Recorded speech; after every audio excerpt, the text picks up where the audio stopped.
अकोला जिल्ह्यातील अकोट तालुक्यातील अकोलखेड इथं बिबट्याच्या हल्ल्यात 4 जनावरांचा मृत्यू झालाय। मेळघाटच्या पायथ्याशी असलेल्या बेस अकोलखेड गावात घडलेल्या या घटनेमुळे गावकरी प्रचंड घाबरलेले आहेत।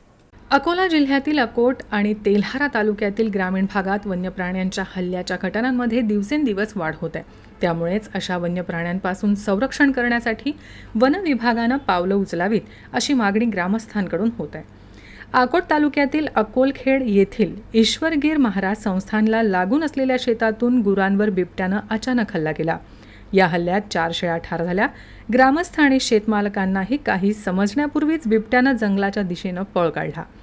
अकोलखेड हे गाव मेळघाट व्याघ्र प्रकल्पाला लागून आहे, त्यामुळे या परिसरात अशा वन्य प्राण्यांच्या हल्ल्याच्या घटना सातत्यानं घडत आहेत। या घटनेमुळे ग्रामस्थ प्रचंड दहशतीत आहे।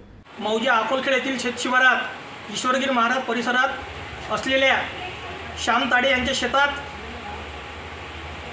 3 बकऱ्या व 1 वगारावर बिबट्याने प्राणघातक हल्ला केला आणि त्यामध्ये त्यांचा मृत्यू झाला।